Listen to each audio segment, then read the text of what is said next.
ଝାରସୁଗୁଡ଼ା ପୁରୁଣା ବସ୍ତି ବାବୁପଡ଼ାସ୍ଥିତ ସରସ୍ୱତୀ ଶିଶୁ ବିଦ୍ୟା ମନ୍ଦିର ପରିସରରେ ବାର୍ଷିକ ବିଜ୍ଞାନ ମେଳା କାର୍ଯ୍ୟକ୍ରମ ଅନୁଷ୍ଠିତ ହୋଇଯାଇଛି। ଏହି ବିଜ୍ଞାନ ମେଳା କାର୍ଯ୍ୟକ୍ରମରେ ଅରୁଣ, ଉଦୟ ଏବଂ ପ୍ରଥମ ଶ୍ରେଣୀରୁ ସପ୍ତମ ଶ୍ରେଣୀର ଛାତ୍ରଛାତ୍ରୀମାନେ ଭାଗ ନେଇଥିଲେ।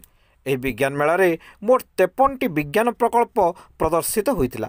କାର୍ଯ୍ୟକ୍ରମରେ ମୁଖ୍ୟ ଅତିଥି ତଥା ପର୍ଯ୍ୟବେକ୍ଷକ ଭାବରେ ଅବସରପ୍ରାପ୍ତ ବିଜ୍ଞାନ ଶିକ୍ଷକ ଶ୍ରୀ ଶ୍ୱେତାଂଶୁ ଦାସ ଯୋଗ ଦେଇଥିଲେ। କାର୍ଯ୍ୟକ୍ରମକୁ ସ୍କୁଲ ସମ୍ପାଦକ ପ୍ରକାଶ ଚନ୍ଦ୍ର ଗିରି ପରିଚାଳନା କରିଥିବା ବେଳେ କାର୍ଯ୍ୟକ୍ରମର ସଫଳ କରିବାରେ ସ୍କୁଲର ପ୍ରଧାନାଚାର୍ଯ୍ୟା ହିରଣ୍ୟପ୍ରଭା, ଗୁରୁମା କଳ୍ପନା, ଉର୍ବଶୀ, ଲୀଳିମା, ଟିକେଶ୍ୱରୀ, ଖୁସବୁ, ସୁମତି, ମିତା ଏବଂ ରଞ୍ଜିତା ପ୍ରମୁଖ ସକ୍ରିୟ ଭୂମିକା ନେଇଥିଲେ।